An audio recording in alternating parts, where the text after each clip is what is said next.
Hello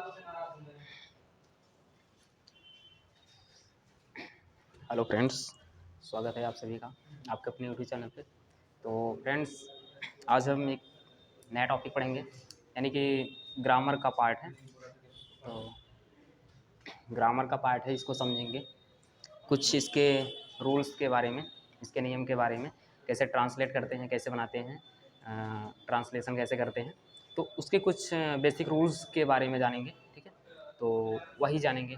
देखिए, तो इसमें हम सबसे पहले सिंपल किसी भी जो है टेंस को हम कैसे ट्रांसलेट करते हैं इंग्लिश में, तो उसी के बारे में सिंपली हम जानेंगे। ठीक है, तो इसमें पहला है टेंस, यानी कि काल। टेंस का मतलब काल या समय, जो समय यानी कि कौन सा समय है। जैसे कि टेंस मुख्यतः 3 तरह के होते हैं: प्रेजेंट टेंस, पास्ट टेंस और फ्यूचर टेंस। तो इनमें 3 तरह के जो मुख्य टेंस होते हैं, तो उनमें भी कई उसके अलग अलग पार्ट होते हैं। जैसे present indefinite tense, present continuous tense, present perfect tense, present perfect continuous tense, इस तरह से। तो इन्हीं के बारे में हम जानेंगे। ठीक है, तो स्टार्ट करते हैं। पहला हम प्रेजेंट इंडेफिनिट टेंस। ठीक है, तो इसके कुछ बेसिक रूल्स हैं, इन्हीं के बारे में हम जानेंगे। Present indefinite, present indefinite tense. ठीक है, तो इसमें जो पहचान है वह है ता है, ती है और ते है। यदि यदि वाक्य के अंत में यदि वाक्य के अंत में ता है, ती है और ते हैं आ जाएं, तो उसे हम कौन सा टेंस कहेंगे? प्रेजेंट इंडेफिनिट टेंस कहेंगे। जैसे कहा जाए कि रोहन दिल्ली जाता है, रोहन दिल्ली जाता है, इस तरह से कह दिया जाए, तो ये कौन सा टेंस हो गया? लास्ट में ता है शब्द आ गया, यानी कि प्रेजेंट इन डिफिनिट टेंस। ठीक है, प्रेजेंट इन डिफिनिट टेंस। तो कैसे पहचानेंगे हम इसको? हिंट, यानी कि पहचान कैसे किए हम? लास्ट में ता है शब्द आया, तो इससे हम पहचान गए कि ये हमारा प्रेजेंट इन डिफिनिट टेंस है। ठीक है, अब सहायक यानी कि पहचान तो हम इससे कर लिए। ठीक है, कि टेंस हमारा प्रेजेंट इंडेफिनिट टेंस है। अब इसकी हेल्पिंग वर्ब यानी कि सहायक क्रिया क्या लगाएंगे? सहायक क्रिया में हम डू या डज का प्रयोग करेंगे, डू या डज का प्रयोग करेंगे। और मुख्य क्रिया में वर्ब की पहली अवस्था, क्रिया की वर्ब की पहली अवस्था का प्रयोग करेंगे। ये क्रिया की अवस्था आप लोग जानते होंगे, ये बेसिक सब, यानी कि अवस्थाएं, क्रिया की अवस्थाएं जो हैं बेसिक सी चीज़ें हैं, तो इतना तो पता ही होगा फिलहाल। तो वर्ब की अवस्थाएं जैसे पहली अवस्था, क्रिया की पहली अवस्था, दूसरी अवस्था, तीसरी अवस्था होती है। जैसे गो, वेंट, गान, कम, कम, केम, कम। ठीक है, और सी, सा, सीन। तो ये क्रिया की अवस्थाएं होती हैं। क्रिया की मुख्य रूप से 3 अवस्थाएं होती हैं, पहली, दूसरी और तीसरी। तो इसमें क्रिया की पहली अवस्था का फर्स्ट फॉर्म का प्रयोग होगा, पहली अवस्था। ठीक है, तो क्रिया की पहली अवस्था का प्रयोग होगा। और डू का प्रयोग कब होगा? यानी कि जब बहुवचन रहेगा। जैसे कहा जाए वे जाते हैं, वे जाते हैं, वे खाते हैं, तो उस समय जब बहुवचन की कंडीशन आ जाए तब डू का प्रयोग होगा। यानी कि हम लिख देते हैं एक वचन के साथ, एक वचन के साथ डू, डज का प्रयोग। एक वचन के साथ डज और बहुवचन के साथ डू का प्रयोग। ठीक है, बहुवचन के साथ डू का प्रयोग, एक वचन के साथ डज का प्रयोग। हम पहले एक वचन और बहुवचन का एग्जाम्पल लिख देते हैं। जैसे ही, सी, इट और किसी व्यक्ति का नाम हो गया, ये सब एक वचन में आएंगे। देखो, वह, ही का मतलब वह पुरुषलिंग, वह पुल्लिंग। ठीक है, वह पुल्लिंग। और सी का भी मतलब वह होगा, लेकिन स्त्रीलिंग। जब किसी स्त्री जाति का बोध हो तो सी का प्रयोग करेंगे। इट मतलब यह जो है वस्तु के लिए उपयोग होगा, किसी वस्तु के लिए, और नाम किसी का नाम हो गया, और इसमें I we they you, I we they you, ठीक है, यानी कि मैं, हम, वे, तुम, ठीक है। तो एक वचन और बहुवचन, तो ही सी इट एंड नेम एक वचन है और आई वी दे यू बहुवचन है, ठीक है। तो इतना सा बेसिक सा फंडा हमारा ये रहा। तो जैसे हम प्रेजेंट इंडिफिनिट टेंस के बारे में थोड़ा सा जान चुके हैं, इसको पहचानेंगे कैसे, यदि वाक्य के अंत में ता है, ती है, ते हैं शब्द आए तो हम क्या जान जाएंगे कौन सा टेंस है हमारा प्रेजेंट इंडिफिनिट टेंस। इसमें सहायक क्रिया क्या प्रयोग होगा, एक वचन के साथ डज का प्रयोग, बहुवचन के साथ डू का प्रयोग होगा, और क्रिया की पहली अवस्था का प्रयोग होगा, ठीक है। तो अब बात कर लेते हैं present continuous, present continuous, present कॉन्टी N U O S, present continuous tense, ठीक है। थोड़ा सा कॉन्टिन्यूअस में थोड़ा सा मिसप्रिंट लग रहा है, तो इसको देख लीजिएगा। तो present continuous tense, continuous tense NIOUS, चलो प्रेजेंट कॉन्टिन्यूअस टेंस यानी कि वर्तमान समय में जो कार्य हो रहा हो। इंडेफिनिट का मतलब जो पूरी तरह से पूरा ना हुआ हो, इंडेफिनिट का मतलब अनिश्चित हो, ठीक है। इंडेफिनिट का मतलब अनिश्चित, और कंटिन्यू का मतलब जो कार्य कंटिन्यू हो रहा है। जैसे मान लीजिए हम पढ़ रहे हैं, हम अभी क्या कर रहे हैं, पढ़ रहे हैं, तो हम वह कार्य कंटिन्यू लगातार कर रहे हैं। जैसे कहा जाए मोहन दिल्ली जा रहा है, मोहन दिल्ली जा रहा है, ये बहुत ही बेसिक सा स्टार्टिंग फेज है। दिल्ली जा रहा है यानी कि वह जाने का कार्य वो कंटिन्यू कर रहा है, ठीक है। तो प्रेजेंट कंटिन्यूअस टेंस, ठीक है। तो इसमें हम कैसे पहचानेंगे इसको, यदि वाक्य के अंत में रहा है, रही है और रहे हैं शब्द आ जाएं, ठीक है। यदि वाक्य के अंत में रहा है, रही है, रहे हैं शब्द आ जाएं तो हम क्या जान जाएंगे कि कौन सा टेंस है हमारा प्रेजेंट कंटिन्यूअस टेंस। तो हम इससे क्या पता करेंगे कि ये हमारा प्रेजेंट कंटिन्यूअस टेंस है, ठीक है। तो यदि वाक्य के अंत में रहा है, रही है, रहे हैं शब्द आ जाएं तो इससे हम पता करेंगे कि ये हमारा प्रेजेंट कंटिन्यूअस टेंस है, ठीक है। इसमें सहायक क्रिया क्या प्रयोग करेंगे, सहायक क्रिया के रूप में इज, आई एम और आर, ठीक है। इज का प्रयोग कब करेंगे हम, एक वचन के साथ, एक वचन के साथ इज का प्रयोग करेंगे। आई के साथ, आई के साथ हमेशा आई एम का प्रयोग करेंगे, आई के साथ आई एम का प्रयोग करेंगे। जैसे I am a doctor, I am a police, तो इस तरह से आई के साथ आई एम का प्रयोग। और आर के साथ, आर के साथ बहुवचन का प्रयोग करेंगे, आर के साथ बहुवचन का प्रयोग करेंगे, ठीक है। तो प्रेजेंट कंटिन्यूअस टेंस में इसका पहचान क्या है, टेंस को कैसे पहचानेंगे, यदि वाक्य के अंत में रहा है, रहे हैं शब्द आ जाए तो हम इससे क्या पहचानेंगे कि ये हमारा प्रेजेंट कंटिन्यूअस टेंस है, क्योंकि इसमें कार्य कंटिन्यू हो रहा है, ठीक है। और इसमें हम हेल्पिंग वर्ब क्या प्रयोग करेंगे, इज, आई एम, आर, ठीक है। और एक वचन के साथ इज का प्रयोग, और आई के साथ आई एम का प्रयोग, आर के साथ, यानी कि आर जो है बहुवचन के साथ प्रयोग किया जाता है। जैसे दे आर चिल्ड्रेन, वे बच्चे हैं, ठीक है। तो इस तरह से जैसे कहा जाए वे खाना खा रहे हैं, they are eating the food, ठीक है। तो इस तरह से हम बोल सकते हैं, ठीक है। तो इसमें वर्ब के साथ, यानी कि वर्ब के साथ आईएनजी जोड़ देते हैं। जैसे जैसे कहा जाए वे खेल रहे हैं, वे खेल रहे हैं ना, वे खेल रहे हैं, कौन सा टेंस है, प्रेजेंट कंटिन्यूअस टेंस। तो they are playing, they are playing हो जाएगा, बहुत ही सिंपल सा, ठीक है। तो बहुत ही सिंपल सा, एकदम बेसिक सा है, ठीक है।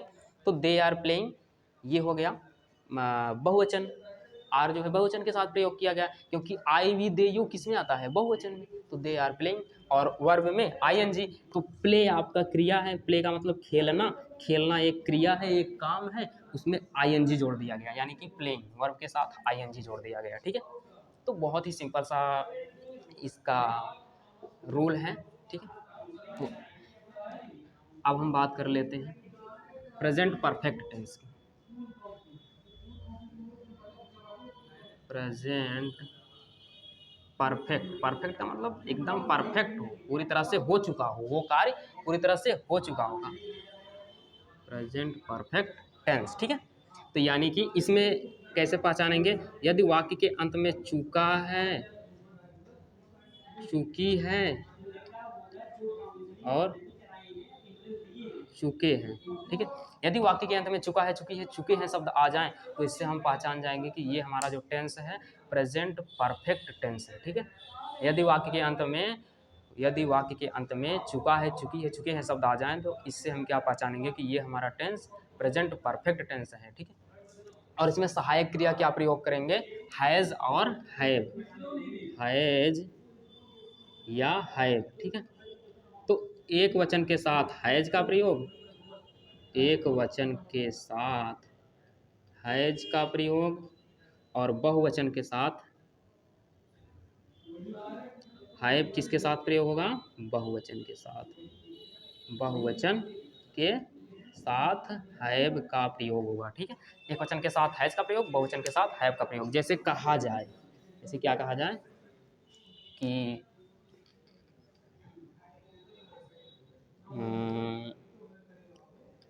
अमन खाना खा चुका है। ठीक है, अमन खाना खा चुका है, तो अमन एक वचन है, अमन एक नाम है किसी का, तो वह एक वचन है।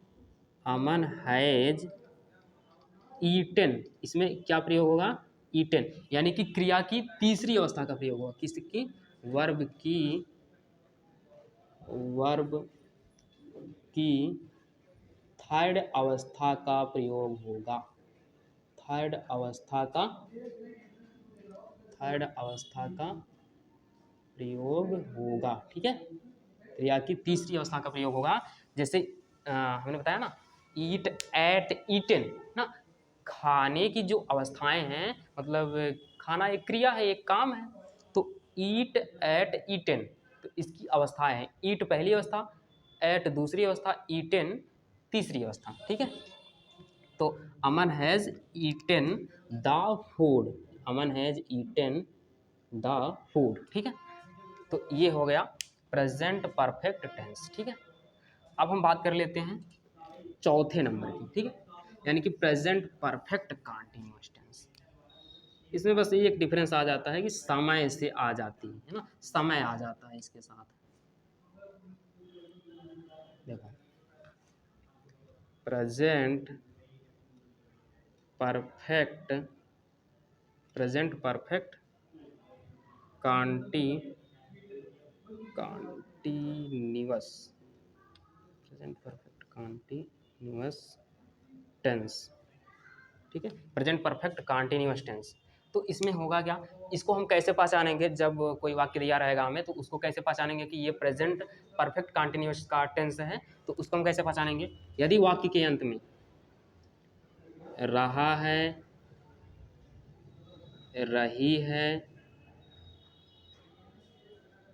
या रहे हैं शब्द आ जाएं और किसके साथ, समय भी लगा हुआ हो, इसके साथ समय हो, समय भी दिया गया हो, समय से। ठीक है, तो हमारा कौन सा टेंस हो जाएगा, प्रेजेंट परफेक्ट कंटीन्यूअस टेंस, यानी कि इसके साथ समय भी रहेगा, प्रेजेंट परफेक्ट कंटीन्यूअस टेंस के साथ समय भी रहेगा। तो इसको हम कैसे पहचानेंगे, यदि वाक्य के अंत में रहा है, रही है, रहे हैं, रहें, और बीच में समय भी दिया रहे। ठीक है, समय भी उसमें रहे। ठीक है, समय का भी निर्धारण किया गया है, निर्धारण समय का भी रहे, तो इसमें हम क्या उपयोग करेंगे, देखो सहायक क्रिया में हैज़ बीन, हैज़ बीन और हैव बीन, हैज़ बीन और हैव बीन, एक वचन के साथ, एक वचन, एक वचन के साथ,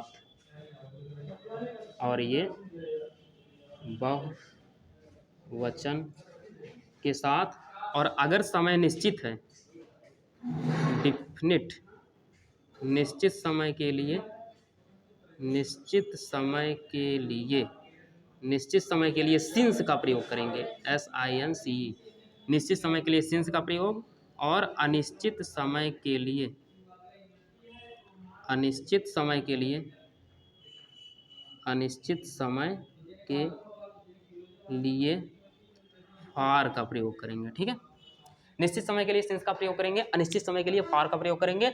और अगर वाक्य में एक वचन दिया गया हो, एक वचन सब्जेक्ट का प्रयोग किया गया हो कर्ता का, तो हम वहाँ पे हैज़ बीन लगाएंगे।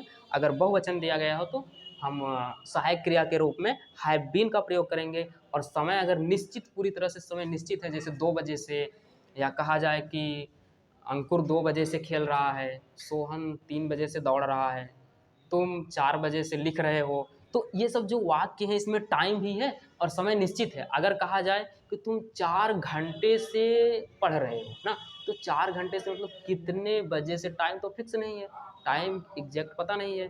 तो बस इसमें कहा जा रहा है कि तुम 4 घंटे से पढ़ रहे हो, तो उसमें अनिश्चित समय हो गया, समय निश्चित नहीं है, तो उसके लिए फार का प्रयोग किया जाएगा।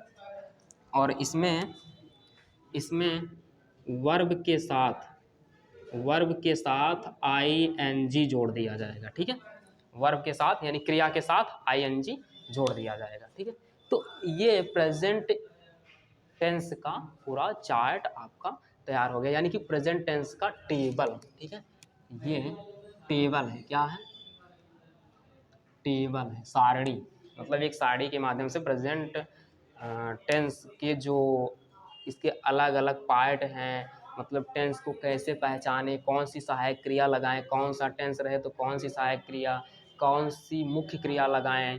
ठीक है, तो ये सब बेसिक सी बातें थी, तो इसके बारे में हम जान चुके हैं। इसी तरह से पास्ट टेंस का भी है, पास्ट टेंस में भी सेम यही कंडीशन होगी, इसी तरह से फॉलो होगा, लेकिन बस सहायक क्रिया बदल जाएगा और पहचान की जगह ता था, ती थी, ते थे, यानी कि जो बीत चुका हो, जो समय बीत चुका हो, और रहा है, रही है की जगह रहा था, रही थी आ जाएंगे, और चुका है की जगह चुका था, चुकी थी आ जाएंगे, चुके थे।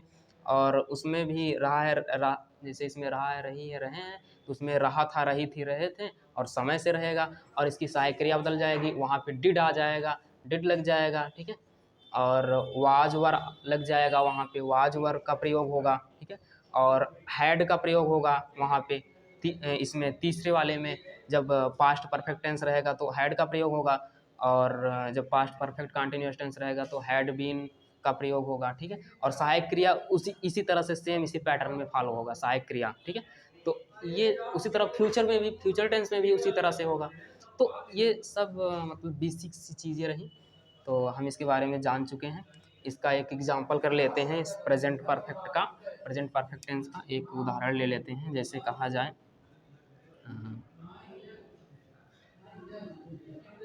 राहुल 2 बजे से लिख रहा है, राहुल 2 बजे से क्या कर रहा है, लिख रहा है ना।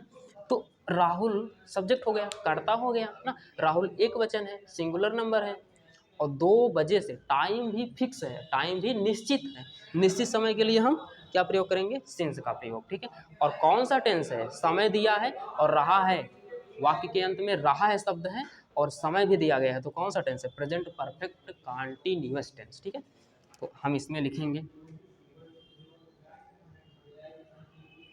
राहुल हैज़ बीन प्रयोग करेंगे, राहुल हैज़ बीन